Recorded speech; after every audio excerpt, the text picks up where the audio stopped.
Hello friends, welcome back to your channel Sonia's kitchen. അപ്പോൾ ഇന്ന് നമ്മൾ ഒരു സ്പെഷ്യൽ മീൻകറിയാണ് ഉണ്ടാക്കാനായിട്ട് പോകുന്നത്. അതും അന്നാമ്മച്ചേടത്തിയുടെ സ്പെഷ്യൽ മീൻകറിയാണ്. അന്നാമ്മച്ചേടത്തി അറിയാത്തവരായിട്ട് ആരും ഉണ്ടാവത്തില്ല.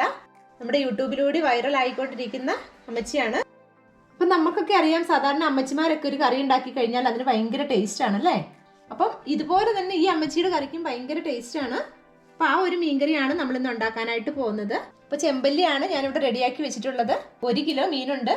അപ്പോൾ ഈ മീൻകറിക്കായിട്ട് നമ്മൾ ആദ്യമേ കുടംപുളി ഉരുക്കി എടുക്കുകയാണ് ചെയ്യുന്നത്. അപ്പോൾ അതിനായിട്ട് ഞാനിവിടെ 1 ലിറ്റർ വെള്ളമാണ് തിളപ്പിക്കാനായിട്ട് വെക്കുന്നത്. അപ്പോൾ ഈ വെള്ളത്തിലേക്ക് ഒരു പിടി കുടംപുളിയും കൂടി ഇട്ട് കൊടുക്കാം. ഇത് ഞാനിപ്പോൾ വെള്ളത്തിൽ ഒന്ന് കഴുകിയിട്ട് വെള്ളത്തിലേക്ക് വെച്ചിരുന്നായിരുന്നു, വെള്ളത്തിലിട്ട്. അപ്പോൾ ഈ വെള്ളം ഇനി നന്നായിട്ടൊന്ന് തിളച്ച് വരണം. ഈ പുളിവെള്ളമൊക്കെ തിളച്ച് കുറച്ച് നേരം ഒരു 3-4 മിനിറ്റ് നേരത്തേക്ക് നന്നായിട്ടൊന്ന് തിളപ്പിച്ചെടുക്കണം. എങ്കിലേ ആ പുളിയുടെ സത്തൊക്കെ നന്നായിട്ട് ആ വെള്ളത്തിലേക്ക് വരത്തുള്ളൂ. അപ്പം ഈ തിളച്ച് വരുന്ന സമയം കൊണ്ട് നമുക്ക് ബാക്കിയുള്ള മസാലകളും കൂടി ഒന്ന് ചൂടാക്കി എടുക്കാം. മീൻകറി ഉണ്ടാക്കുന്ന ചട്ടി ചൂടാവാനായിട്ട് വെക്കാം. ഈ ചൂടായ ചട്ടിയിലേക്ക് വെളിച്ചെണ്ണ ഒഴിച്ചു കൊടുക്കാം. ഈ വെളിച്ചെണ്ണ ഒഴിച്ച് കൊടുത്ത് കഴിയുമ്പം ഈ ചട്ടി ഒന്ന് ചുറ്റിച്ചെടുക്കണം. ആ എണ്ണ ഒന്ന് എല്ലായിടത്തോട്ടും ഒന്ന് ആയി കിട്ടാനായിട്ട്. ഈ എണ്ണ ചൂടാകുമ്പോഴേക്കും ഇതിലേക്ക് 1 ടീസ്പൂൺ കടുക് ചേർത്ത് കൊടുക്കാം. ഈ പുളിയിലേക്ക് ഇപ്പോൾ 1 ടീസ്പൂൺ അളവിലുള്ള ഉപ്പ് കൂടി ചേർത്ത് കൊടുക്കാം. കടുക് പൊട്ടി വരുമ്പോഴേക്കും ഇതിലേക്ക് 1/4 ടീസ്പൂൺ ഉലുവ കൂടി ഇട്ട് കൊടുക്കാം. ഈ ഉലുവയൊക്കെ ഒന്ന് മൂത്ത് വരുമ്പോഴേക്കും ഇതിലേക്ക് ഒരു ചെറിയ പീസ് ഇഞ്ചി ചെറുതായിട്ട് അരിഞ്ഞതിട്ട് കൊടുക്കാം. ഈ ഇഞ്ചിയൊക്കെ ഒന്ന് വാടി വരുമ്പോഴേക്കും ഇതിലേക്ക് അരത്തടം വെളുത്തുള്ളി അരിഞ്ഞതുകൂടി ചേർത്ത് കൊടുക്കാം. ഇതിലേക്ക് 2 തണ്ട് കറിവേപ്പില കൂടി ഇട്ട് കൊടുക്കാം. ഇഞ്ചിയും വെളുത്തുള്ളിയൊക്കെ നന്നായിട്ട് മൂത്തതിന് ശേഷം വേണം നമ്മൾ മുളക് പൊടിയൊക്കെ ചേർത്ത് കൊടുക്കാനായിട്ട്. അപ്പം ഞാൻ ആദ്യമേ ഈ അന്നമ്മച്ചേടത്തിയുടെ മീൻകറി ഉണ്ടാക്കി കഴിഞ്ഞപ്പോഴത്തേക്കും ഫ്രണ്ട്സിൽ നിന്നൊക്കെ ഭയങ്കര കമൻസ് ആയിരുന്നു.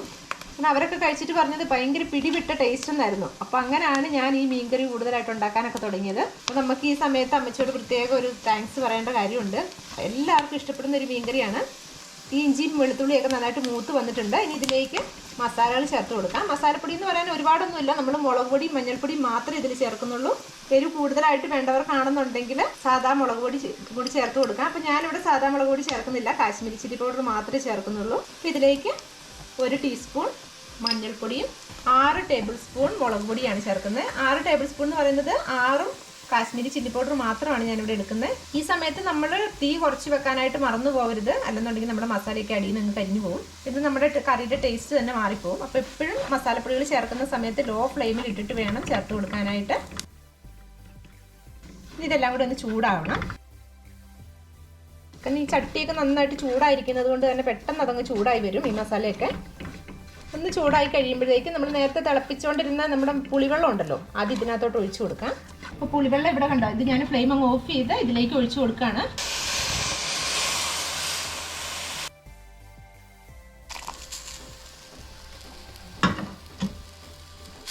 ഇങ്ങനെ പുളി ഒഴിക്കുന്നതാണ് ഈ ഒരു കറിയുടെ ഒരു ടേസ്റ്റ് എന്ന് പറയുന്നത്. ശരിക്കും പറഞ്ഞാൽ ഭയങ്കര ടേസ്റ്റാണ് കേട്ടോ ഇങ്ങനെ കറി വെച്ച് കഴിയുമ്പോഴേക്കും. ഇനി ഇതെല്ലാം കൂടി നന്നായിട്ട് ഒന്നുകൂടി ഒന്ന് തിളച്ചോട്ടെ. ഇപ്പോൾ മല്ലിപ്പൊടിയോ അങ്ങനെയൊന്നും ചേർക്കാത്തത് കൊണ്ട് തന്നെ ഈ കറി നമുക്ക് 3 ദിവസം വരെയും പുറത്ത് തന്നെ വെക്കാനായിട്ടും പറ്റും, കേടായി പോകത്തില്ല. അപ്പോൾ ഇതിലേക്ക് ഞാനിപ്പോൾ കുറച്ചുകൂടി ഉപ്പ് ചേർത്ത് കൊടുക്കുന്നുണ്ട്. നേരത്തെ നമ്മൾ 1 ടീസ്പൂൺ അളവിൽ ഇട്ടിട്ടുണ്ടായിരുന്നുള്ളൂ. അപ്പോൾ കുറച്ചുകൂടി മീൻകറിക്ക് ആവശ്യമായിട്ടുള്ള ഉപ്പ് ഇട്ട് കൊടുത്തിട്ടുണ്ട്. അപ്പോൾ ഇങ്ങനെ പുളി ഉരുക്കി ഒഴിച്ച് കൊടുക്കുന്ന വെള്ളം കുറവാണെന്നുണ്ടെങ്കിൽ വേറൊരു പാത്രത്തിൽ കുറച്ചുകൂടി തന്നെ പെട്ടെന്ന് വെള്ളം തിളപ്പിച്ച് കൂടി ഒഴിച്ച് കൊടുത്താൽ മതി. കാരണം മീനിന് നികക്ക് വെള്ളം ഒഴിച്ച് നമ്മൾ മീൻ വേകാനായിട്ട് വെക്കാൻ. അപ്പോൾ നമ്മൾ ഈ പുളിയുടെ വെള്ളം മാത്രമേ എടുത്തിട്ടുള്ളൂ. ആ പുളി നമുക്ക് രണ്ടാമത് വേണമെങ്കിൽ ഒരു കറിക്കൂടി അത് യൂസ് ചെയ്യാനായിട്ട് പറ്റും. അപ്പോൾ ഇവിടെ വെള്ളമൊക്കെ തിളച്ചിട്ടുണ്ട്. ഇനി ഇതിലേക്ക് നമ്മൾ കഴുകി റെഡിയാക്കി വെച്ചിരിക്കുന്ന മീൻ പീസുകൾ ഇട്ട് കൊടുക്കാം.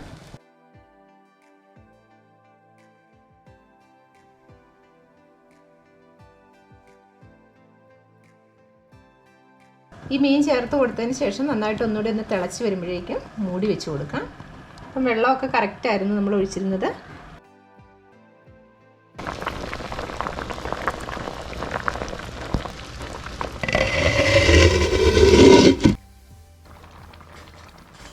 അപ്പം നമ്മുടെ മീൻകറി ഇവിടെ റെഡിയായി.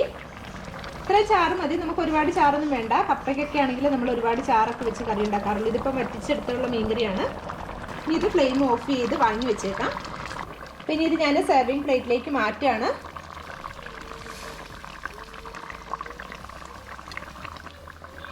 അപ്പോൾ കാശ്മീരി ചില്ലി പൗഡർ ചേർക്കുന്നതുകൊണ്ട് തന്നെ ആ കറിക്കൊക്കെ നല്ല ചാറിനൊക്കെ നല്ല കൊഴുപ്പാണ്.